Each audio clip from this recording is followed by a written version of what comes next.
Highway सोडून तू इकडनं का गाडी घेऊन आले? अरे मेन पॉईंट काय माहिती का, आपण गेलो असतो तिकडून, पण विषय असा आहे की तिकडून गेलो असतो तर आपलं गाव लागत नाही मध्ये, आणि म्हटलं खूप दिवस झाले आईला भेटलो नाही, तर मग इकडून आपण आईला भेटून जाऊ. पण काय 1-1.5 तास थोडा लेट जाते आपण समजा, पण ठीक आहे ना, आपण एवढं काय वाईट नाही आहे. पण हे जे चुतिया लोक आहेत ना साले, जे की त्यांची लेन सोडून आहे घालतात आपल्या लेनला येत आहेत, हे याच्यामुळे टाइम लागतो माहिती का. नाही तर एकदम व्यवस्थित आहे पुन्हा आहे ना, एक तास फक्त लेट होऊ शकतो. अच्छा, आता किती टाइम दाखवतोय आपल्याला? आता दाखवतोय 3.5 तास. 3.5 तास. पण रस्ता तर भारी आहे एकदम, मौसम बिसम पण भारी आहे एकदम, मस्त वाटतंय.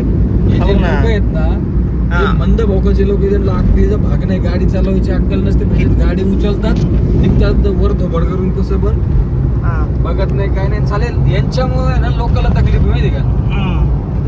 आणि असे बरेचसे लोक आहेत जे त्यांना तकलीफ आहे अशी की त्यांच्यामुळे ना पुढच्या जे गाडी चालवतात ना त्यांना प्रॉब्लेम होतात, चला त्यांच्यामुळे बरेचसे ऍक्सिडेंट होतात. तरी पण रस्ता बिस्ता मौसम बिसम एकदम भारी वाटतोय असा. मौसम तर एक नंबर आहे. थोडंसं इकडं बी दाखव, इकडं पण दाखवतो.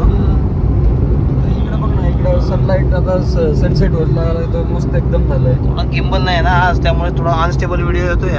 ठीक आहे ना, आपले जे हे आहेत ना फॉलोअर्स समजून घेतात, चांगले लोक आहेत आपले. ओके, हाय बघ, हे बघ. ओ, रस्ता काही ठिकाणी लईच खराब. रस्ता वरखाली आहे, त्याच्यामुळे थोडासा प्रॉब्लेम येतोय. आता आपण पुढचा काय प्लॅन आहे मग इथून पुढे? आता पुढचा मला वाटतं की आपण इथून जाऊ, गावाला जाऊ, थोडंसं तिकडे खाऊ पिऊ आणि मग बघू पुण्याला जाऊ. स्पायडरमॅन बघायला जाणार आहे का? स्पायडरमॅन बघायचं का? तिकीट बुक करा. तिकीट बघतो मी आता किती. आणि फॉलोअर्ससाठी नाही का, स्पायडरमॅन तुम्ही पण बघा, एक नंबर पिक्चर आहे. आम्ही तर बघणारच आहे आता जाऊन, पण तुम्ही पण बघा, एक नंबर आहे. ओके, चलो बाय बाय. एकदा सिनरी एन्जॉय करा.